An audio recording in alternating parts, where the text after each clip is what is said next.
nandito tayo ngayon nasa entrance gate ng Talanai Homes. So, welcome sa Talanai Homes.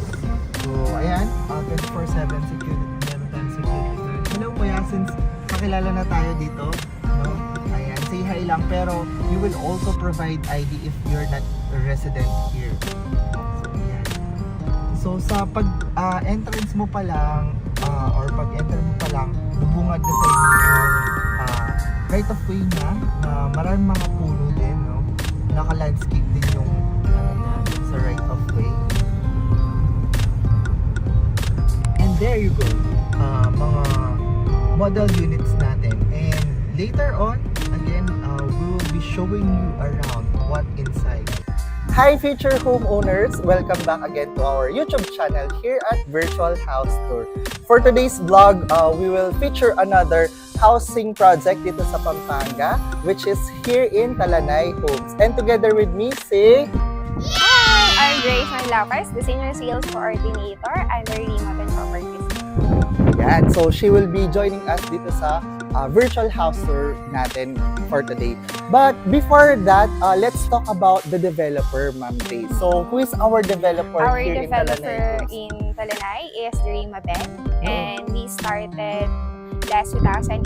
We have 3 existing project na. The first one is the Marina Homes, which located sa Tarlac, and sold out na siya. And the second one is the 𝐕𝐢𝐻𝐿 Homes 𝐷𝐻, which almost sold out na. May isang available na lang na inventory. And for now is the Talanai Homes, which we have more and more inventories that we offer. Oh, nice. And again, we would love to highlight yung location niya, ma'am. So, yung location niya, kasi kanina, we went here just like 15 minutes away from the 𝐕𝐢𝐻 terminal eh. So, when it comes sa accessibility, super accessible siya. Ano yung mga nearby establishments that we have Yes, here? actually one of the reason ng mga buyers or mga homeowners natin dito is the location-wise. Location-wise, in terms of malapit siya sa mga establishment, like sa SM Hypermarket, and then at the same time, SM Clark Airport. One of the good thing yan, lalo na kapag mga OFW buyers. At the same time, malapit din tayo sa SNR. We have these churches din na malapit. Also, we have located din sa malapit sa NLEX SCTEX, which yung mga ibang mga homeowners natin or yung mga buyers na nag-avail dito is from Manila pa. Oh. And then at the same time, one of the good thing din sa part of yung Pampanga area ngayon is dahil nagpo-progress siya just because of the new Clark City din. Ayan. So malapit din tayo sa new Clark City. Yes, so what are you waiting for? Let's come and visit what inside sa mga model unit natin dito. So before, di ba ma'am days, I've been part dito sa Talanai. We had our previous model or old model, which are the Apalit and the Acacia.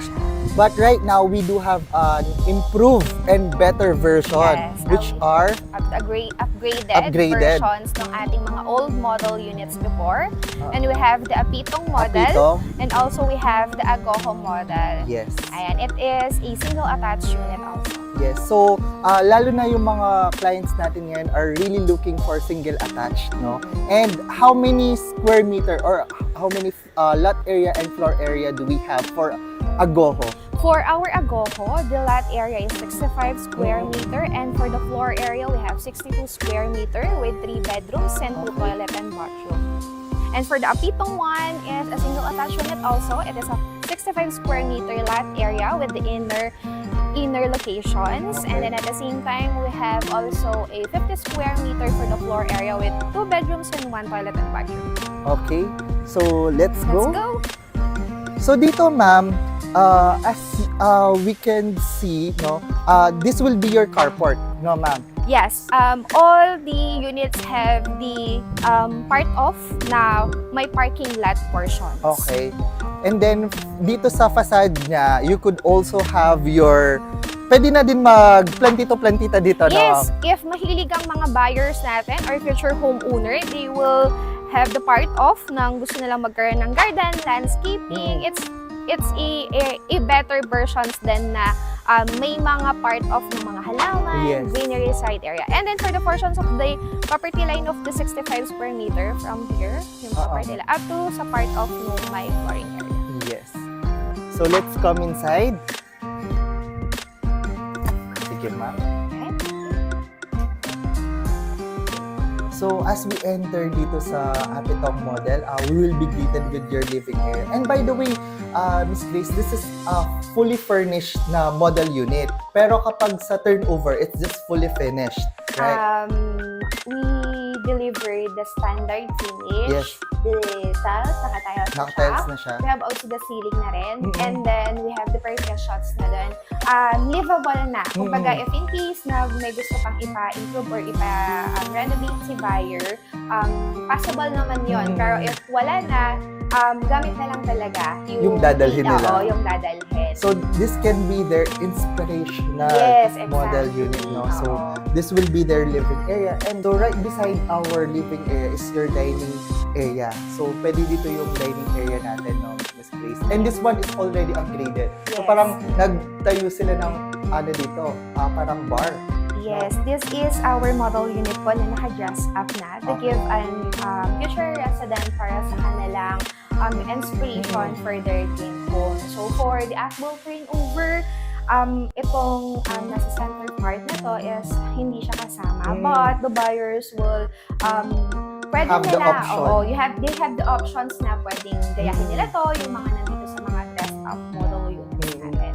And this is the clean kitchen kasi pwede silang magpagawa ng dirty kitchen on the backyard, no, ma'am? Yes, we have the space pa sa likod, which ito, possible nila na i-extend for service area or dirty kitchen. Or the wash area, yes. No? Yan. So, very spacious pa din naman yung sa likod niya, part niya. And also, dito sa ground floor, we have a toilet and bathroom, no, ma'am, Grace? Dito. Yes po. So, on the ground floor, meron din siyang toilet and bathroom. So, yan. Tignan natin ang toilet and bathroom. So, let's go naman sa second floor niya, no, ma'am, Grace? So, on the second floor, this will be the master bedroom. And, ayan, ma'am, this is where the magic happens. And, on the master's bedroom, ma'am, I've noticed, meron kayo ding mini balcony. Yes, the access for the mini balcony ay nasa portions nga nung ating master bedrooms. As the part of the unit, this is included on the Apitong model unit. At the same time, one of the good thing for this is pwede natin itong palakihin, extend or i-renovate. But we have the restrictions lang with regarding sa pagpapa-improve and pagpapa-renovate, which we will guide as naman yung property management department. Yes, and I believe dito, pwede ka rin mag-fence. Yes, actually, halos karamihan ng mga homeowner na nakatira ngayon, most of them ay nagpa-fence and gate talaga. Oh, so pwede yun for the improvement ng bahay mo. And let's go sa second bedroom naman niya. So dito naman tayo sa second bedroom. And napansin ko, no, ma'am, talagang minaximize nila yung space dito, no. Apitong model or 𝐂𝐸𝐻 model is really perfect for the startup family kasi napansin natin meron siyang second bed dito sa taas, no?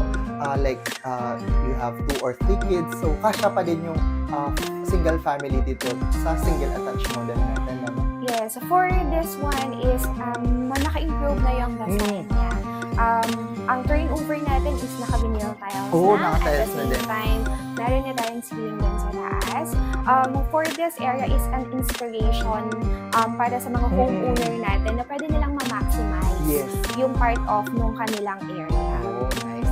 And you also have already the provision ng mga air conditioning unit, no? Yes, we do have provisions para sa mga air conditions. For this area, we have it's either pwedeng maging windows or pwedeng i-convert into aircon, yung mga standard na window type. And then also, if prefer ng buyer ng magkaroon ng split type, we have the, part of no saksakan para sa mga